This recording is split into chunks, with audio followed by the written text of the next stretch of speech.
السلام علیکم پیارے پیارے بچوں، کیسے ہیں آپ لوگ؟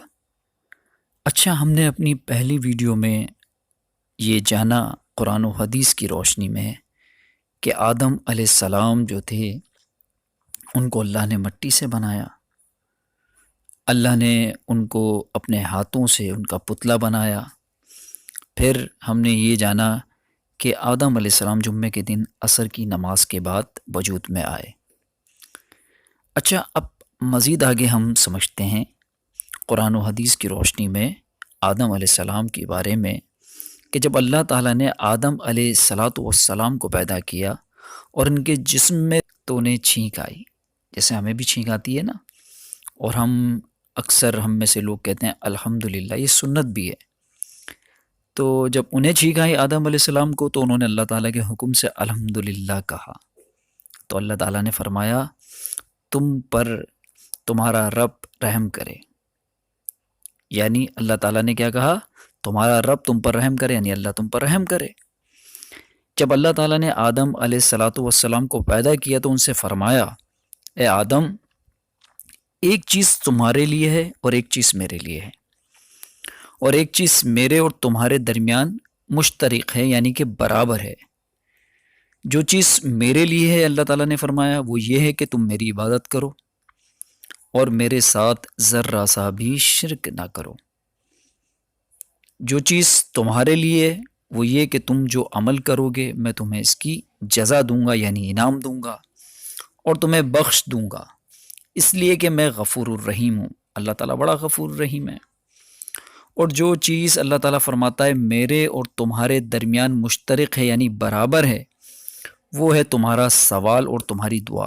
اللہ تعالیٰ یہ آدم علیہ السلام سے کہہ رہا ہے اور فرما رہا ہے اللہ تعالیٰ، اور مجھ پر اس کا قبول کرنا اور اسے دے دینا برابر ہے کہ میں اس کو تمہیں دے بھی دوں اور اس کو قبول بھی کروں، جو تم مجھ سے سوال کرو گے، جو تم مجھ سے دعا کرو گے۔ اچھا، یہ جو میں واقعات آپ کو بتا رہا ہوں یہ سارے قرآن و احادیث کی روشنی میں آپ کو بتا رہا ہوں۔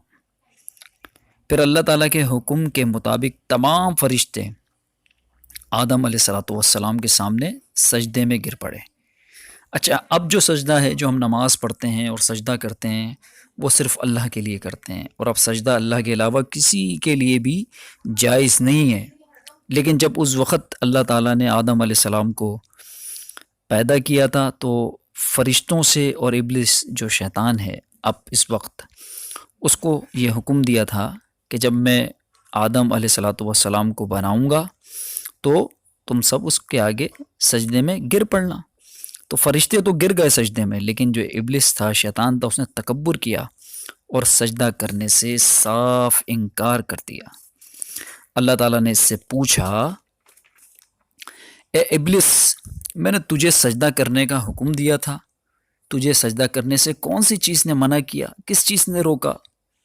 تو یہ شیطان جو ابلیس ہے کہنے لگا، میں اس سے بہتر ہوں، مجھے تو آنکھ سے پیدا کیا اور اس کو تو نے مٹی سے پیدا کیا، کیا میں ایسے شخص کو سجدہ کروں جسے تو نے مٹی سے بنایا؟